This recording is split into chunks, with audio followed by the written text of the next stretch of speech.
ঘরে কিংবা দোকানে পীর অথবা ফকিরের ছবি ঝুলিয়ে রাখলে বরকত বেশি হবে, এ ধারণা ঠিক আছে কিনা? ভাইরে, রাসূল করিম সাল্লাল্লাহু আলাইহি সাল্লাম বলেছেন, লা তাদখুলুল মালাইকাতু বাইতান ফীহি কালবুন আও সূরাহ, বুখারীর হাদিস। ওই ঘরে রহমতের ফেরেশতা আল্লাহর রহমত নিয়ে আসবেই না যেখানে কুকুর থাকে অথবা ছবি টাঙানো থাকে।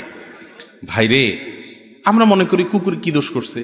কিছু দোষ করে না। কুকুরকে আপনি পাহারাদারির কাজের লালন পালন করতে পারেন, বাড়ি বা এলাকা পাহারাদারি করলো, তাকে খাবার দাবার দিলেন, সবই ঠিক আছে, কিন্তু আপনার ঘরে ঢুকাতে নিষেধ করেছেন রাসূল আকরাম সাল্লাল্লাহু আলাইহি ওয়াসাল্লাম শখের বশে। এই জন্য দেখবেন, আল্লাহ মাফ করুক, ইহুদি খ্রিস্টানরা এত পশু থাকতে দেখবেন কুকুর নিয়েই পড়ে থাকে। হাদিসে যেটা নিষেধ আছে, ইবলিস সেটা আরো বেশি করায় তাদেরকে দিয়া। আবু হুরায়রা রাদিয়াল্লাহু তাআলা আনহু বিড়াল পালতেন, জামার হাতার ভিতরে বিড়াল নিয়ে আসছেন, রাসূল বলেছেন, ও আবু হুরায়রা বিড়ালের বাপ, নাম উঠে গেছে বিড়ালের বাপ। হাদিস তো জানেন আপনারা।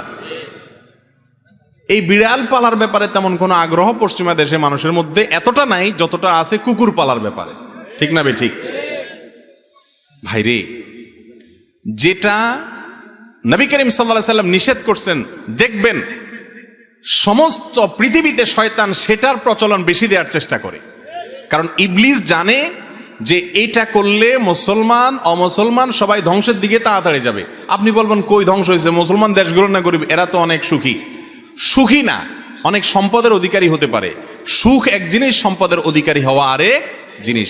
অনেক গরিব মানুষ সুখী আছেন অনেক ধনীর চাইতে, ঠিক না ঠিক?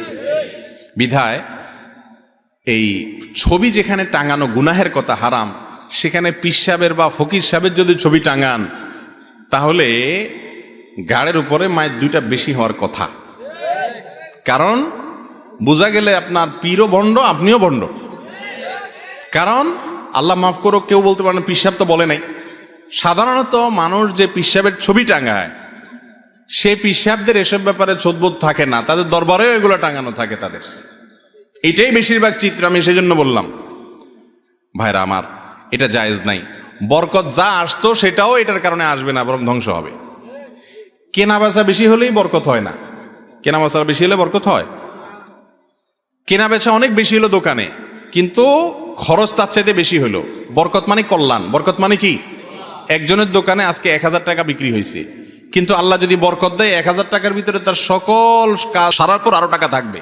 আরেকজনের 5000 বিক্রি হয়েছে, আল্লাহ এমন এক রোগ দিছে, 2 মাস পরে 10,000 টাকা হেরো গিয়ে চলে গেছে। তাহলে বোঝা গেল বরকত ভিন্ন জিনিস। হারামে কি থাকে না? বরকত থাকে না। কোনো পীর বা ফকিরের ছবি দোকানে ঝুলানো জায়েজ নাই, গুনাহের কথা। বিসমিল্লাহ, আল্লাহর নাম নিয়ে দোকান খুলবেন, হালাল পথে দোকানদারি করবেন, পয়সা যেটা আসুক সেটাকে মেনে নিবেন, এর মাঝেই বরকত ইনশাআল্লাহ। আল্লাহ আমাদের বোঝার তৌফিক দান করুন।